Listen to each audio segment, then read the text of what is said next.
Welcome. We got some work to do today. I'm putting you guys to work. It's going to be fun. So, we're here. This is the deal. We're going through our next reinvention, next layering, and I want us to think about how paths to leadership is going to morph or evolve in this process, including what's currently working and then also next level roles. So there's a process you go through in discovering what's called product market fit. It's like one of those terms that I'd heard, and I was like, I wonder what that is. So then I looked at what it is, and it's a thing that's used in building products. And services are products that are built into a thing that you can sell more as a product. So it could be, think of it as a combo. So the first thing you do is you talk to customers, you develop a market thesis. The second thing you do is listen to their problems, not their solutions. The third thing you do is rapid prototyping and user testing. The fourth thing you do is build the solution to their problems. The fifth thing you do is test the solution with them. The sixth thing you do is ask or analyze, did it work? And if not, you go back to number one, which is talk to your customers and develop a market thesis and go back to listening to their problems and developing prototypes, building the solution, testing the solution, and then you get back to number 6, did it work? So they say after like 27 times, you usually get to number 7, which is like, it worked, and now you have product market fit. So, I look back and say, well, I probably have at least half of those 27 iterations between 2010 and now. So around in 2010, wellness pros started asking me for business help. Because they're like, how are you making money? Like, what are you doing that's different than what I am? And I was like, I actually really love talking about business. And I do all these trainings, and sure, I'll share them just with wellness pros. Because at a lot of the women's business trainings, particularly I was at, there weren't that many like hardcore healers there, or any, really. There were, some people that were sort of bridging the gap, but not like I think many of you have met some hardcore healer types, and like these are the types that are usually the least interested in business, right? These are like the people that like do live in the cave, right? And they're like, why would I leave the cave to go learn about business? And I'm like, because people need your help, and they need to find you and hear you and see you and all that. And that really gave rise to a lot of the work that's now in the whatever 14th iteration going into Wellness Pro Academy. So as part of a cool thing to understand about yourselves as leaders and about the process of, it doesn't matter really if you look at it from a place of identity, evolution in 7-year cycles in astrology, or if you look at a business in 7-year cycles, which business communities are very familiar with 7-year cycles. There's cycles, and in the process, when you're at the closure and the reinvention, you basically put all this stuff in the cauldron and you stir it. Right. So you just kind of offer it all, and then you see what comes up. You see what reemerges from the cauldron. And everything else is basically burnt and destroyed. It's just like done. And you kind of let that be what it was, because like you needed that to make the next thing. And that can be really scary for a lot of people. So a lot of people don't do it. And so then they just repeat the past. And businesses will do this too. Well, they just, like Blockbuster. They're like, maybe this Netflix problem will go away. And it was like, well, not so much. So then they died, right? Because the industry evolved. So a lot of product market fit goes into that market thesis part. So I'm going to reread. Is this okay? Are you guys good with this? Is this interesting? Okay. Good. So step number 1, talk to customers, develop a market thesis. So then the next problem is like, well, what the heck is a market thesis, right? So I didn't know the answer to that question either. A market thesis has something to do with like where the market's going. So it has to do with prediction. It has to do with the future. And a lot of people do it wrong because they kind of go into like guesswork, rather than like, what are the real things that are showing up right now? So what I'd like everyone's help with is for us to really identify some of the real things that are showing up right now. Really, what are the problems that we're hearing and that we're also experiencing as the avatar, as the wellness pro? as the wellness pro, and then to really notice like what we think is coming next, like because I have my own, I listen to very specific things, not a lot of very specific things, but I listen to like very specific things that are indicators to me of where the conversation's going, of where the market's going, of how different people are thinking about what's going on with inflation, whether we're going to go to hyperinflation, how that'll affect entrepreneurs, how that'll impact the self-employed, how that'll affect pharmaceutical companies, how that'll affect the food industry at large, et cetera, all the things that factor into health. So this calling to really allow and pave the way, to me, it's a pave the way for people that have really given their dharma, like given their lives over to their dharma of being the wellness pros, guiding the journey to thrive, the healers, the practitioners, the teachers, the therapists, the doctors, the guides, the gurus, the witches, who've really given their dharma, like given into the dharma of being a wellness pro, of guiding the journey to thrive. And the paradox is like we're in this crazy modern culture, like this insanely chaotic and chemical driven culture, and it's new to human history, and humans have such a phenomenal history. And the wellness pros are wanting to heal the hurt and to lean into the evolution and influence culture and community so that the next children, the next generation, has access to the human physiology and technology and can really thrive. The species can get smarter and better rather than self-destruct. And so when wellness pros find us, all of us, not me, not you, but all of us together, there's a sense of it's a little easier. We're a little more connected. We're in our power. We're in our conversation. We're in our own language. And there's a way we can be more effective from being connected and through growing together, both in our thrive lifestyle and leading the way, guiding the journey for our members to thrive. And that there is an easier business model and systems and admin and a marketing model that goes with that. So this idea of simplifying to scale or leading to grow, that's what Wellness Pro Academy is about.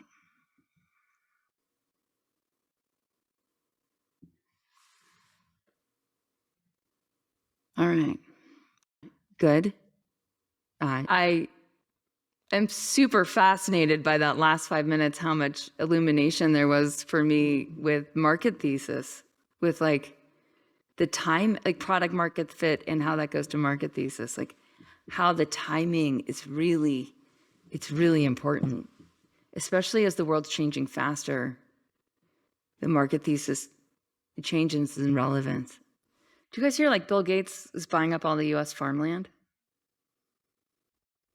It's like so weird, like so many corporations moved into the housing market when they knew with hyperinflation that the dollar was going to be less more. So the market grew a lot through tech stocks in the last decade and to some degree through crypto, and people started dumping when they knew it was going to drop into land. And that's part of what's creating the housing crisis in certain areas is like, even like in Jackson Hole, like so many companies came in and bought houses. So then like people don't buy houses when companies buy it. It's just kind of bizarre. So one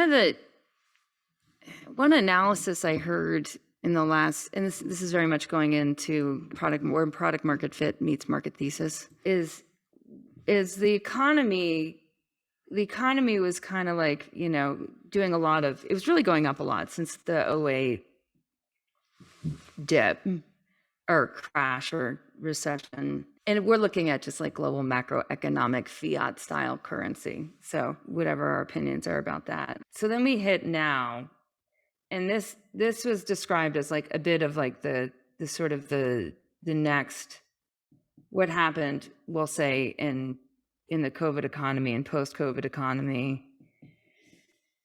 I was a kind of a splintering where you have, I just kind of separate it, and this is some of my language. I can't remember the original language I heard it in, but basically like evolutionary groups who are going to grow.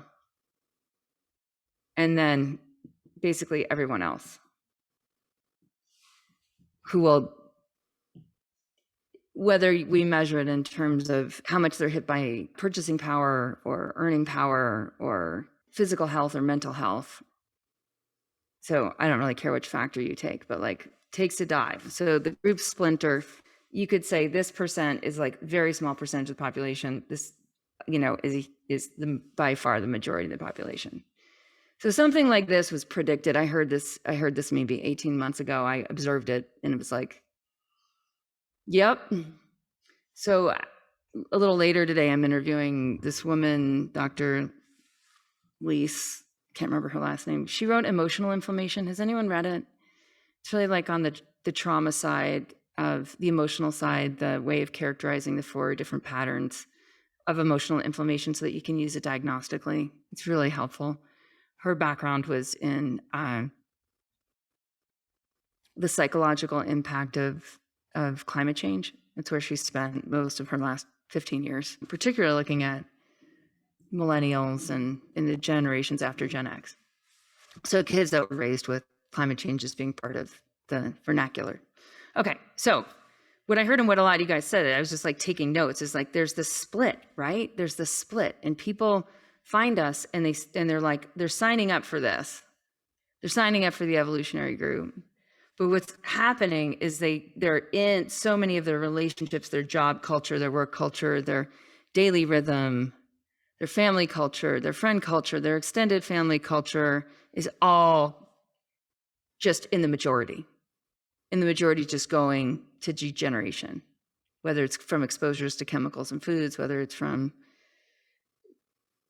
work being not in alignment with the human body rhythm, whether it's like whatever, whether it's like thinking, like there's this whole thing, I have a teenager, so, this whole thing about like, should kids go to college? And parents are in the system and they need to be in the system because of their job and because of healthcare and college for their kids. And this whole thing that I'm just like, I don't believe in any of it at this point, and it's like so fascinating to me that like when I talk to people that are super at the edge of evolutionary culture, they've all come to the same conclusion I have, which is like the whole thing's a charade for the future, market thesis going to the future.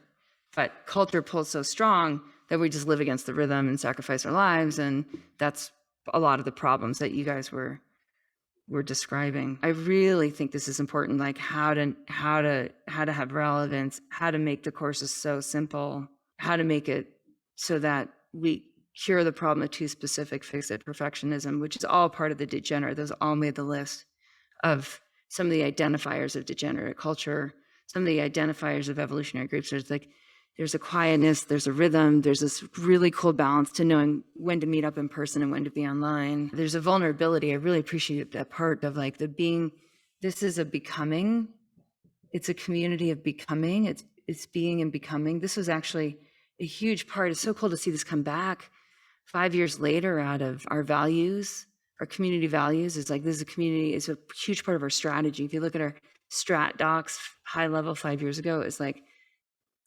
top line, community of being and becoming, right? And that's not really what degenerate culture does. It's just like, this is who you are, and you better be perfect at it and good at that, and you better stay the same, right? So we want to stay the same, but the same is really in the past. It's in the past. It's who you were. Great. So my next my next question is kind of huge, is like, what solutions should we prototype next? So I don't know, those of you who are yoga teachers, 5-axis Shiva, one, like this core, like destruction is a big one. It's a big one. But like we don't cognize it. It's like, oh right, compost. My friend was over after a morning walk, and I was showing her my compost because I was like pulling out. We are like the most lazy composters ever. Like we just add and sometimes water it, and that's it. Like, so now there's like 6 years of just stuff. And what's so freaking nuts about compost is like, you, from the bottom, you pull out earth and worms. It's the craziest thing. So I did that the other day, and it's like, that's the power of destruction, right? It's like something else comes out that feeds the life force. But if we're not in a community that, I mean, if we don't have the logos, like if we don't have the vok, the articulation of the, like the reason the Vedic teachings are so great and all the ancient teachings are so great is they're codified, and they're like, there's 5 powers. One of them's destruction. So don't forget that.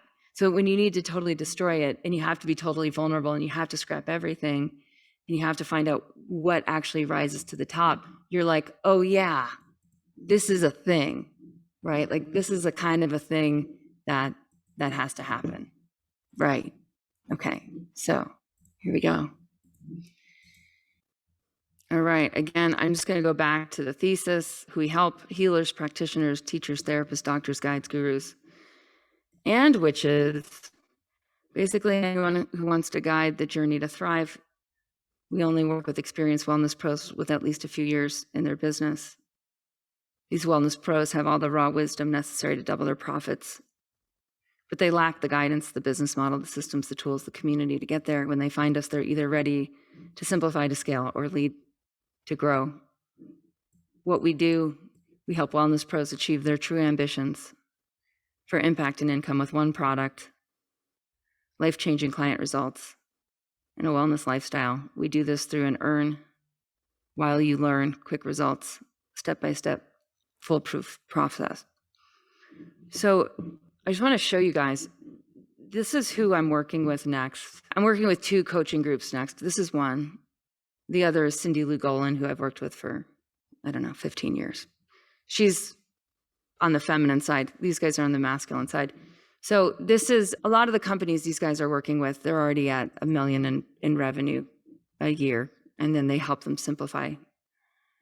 This WeTube is like it's like 10K. I think right now they have like 300 in it. They launched it in May. They've been around for a while, but they reinvented and relaunched. Quantum's like 36K, and they very much teach this very, very simple. You'll see this is their domain. It's a $5 million company, at least with this just part of the business. And this is their website. So it's very, very simple. It's very, very streamlined. And that's really the approach that we're taking. So from what I've learned from them so far, and we're not in the program yet, but we know a lot about it. Their WeTube, they like 6 core modules. Everything that Quantum relies on is in WeTube. So all the essentials are there. All the essentials are there, but it's essentially a different group. It's a different playing level from one to the other.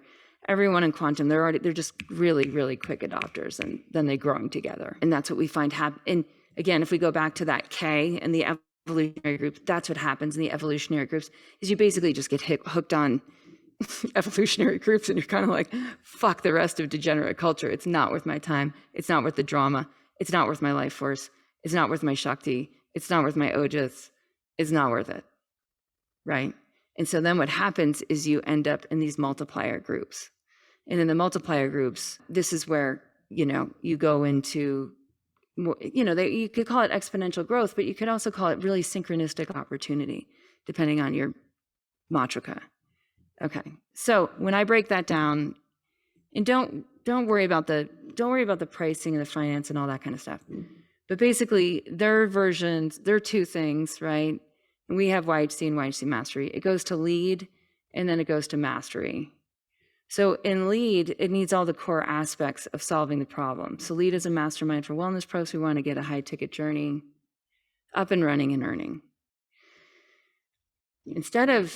Did anyone hear the intermittent fasting second call, the challenge last week? The ROI conversation on intermittent fasting habit? It was sort of off the hook. I mean, for me, it was. I was like, oh my God, we're really onto something here. Like when we talk about market thesis, if there's one habit that makes that much of a financial difference in someone's life, and it's that simple, and it frees up that much time, and if people can calculate their time at a dollar amount and you add that up, and then you look at your goal, and what if you're saving all that time, and now you know the dollar amount, and you know the dollar amount of your goal, right? And now you can put all that extra time to your goal. What's the bottom line number? So we tallied that just from the intermittent fasting habit. And the numbers were insane. Like everyone was looking at their numbers and they're like, huh.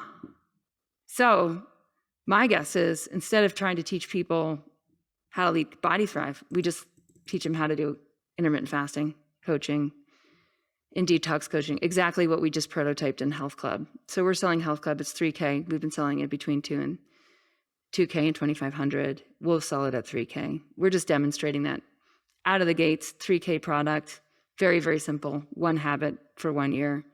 Yes, we've proven that that works. People want it, and it saves them money, and it cures for overwhelm. Okay. So what else would they need? What else would a wellness pro coming in need? Packaging, pricing, group and VIP, pre-sale and sales skills, Health Club IF coaching, marketing via DM, which is direct messaging, email and social. It's just our stripped down version of like, this is how you cure the lead problem. Dynamic groups. I believe every wellness pro needs dynamic groups training. Like I'm kind of doing with you guys right now, just like, we're just activating collective conscious, collective leadership, we're using a structure, et cetera. And then admin and systems. So we'll be doing the same thing on the growth club or the tribe club, whatever we're calling this tribe. Tribe, where am I at? Not tribe. I was thinking though, thrivetribe.com. We'll be doing the same thing with all our healing work, and there'll be two paths most likely. It'll be like heal, and then it'll be thrive, and thrive will go more. Heal will be body, thrive will be life, growth, dharma, goals, money. That side, we'll take the same thing. So, okay, we're going into our next little breakout. That was my, again, like, what should we prototype next? To me, this is the 6 lesson prototype, the 6 very, very simple prototype: package and price, pre-sale and sale, skills, marketing via DM, email, social, Health Club with intermittent fasting coaching, dynamic groups, and systems admin. All right, what I'm demonstrating here in terms of leadership is how you crowdsource destruction and reinvention. You can all do this at any point in your groups and find out how to shift, how to simplify, how to be more on point. Like, this is a constant iterative process. We have been doing this for 12 years here. The last massive one was 2017. Where we went and we totally changed how we do YHC, and we actually did simplify it. And now we're going to see this whole other level of simplification. And it's the coolest thing because you put it all in the pot, you stir it, and you get essence. And then you lead with essence. And it's like everyone's psyched because they were part of it. We have to simplify lead generation.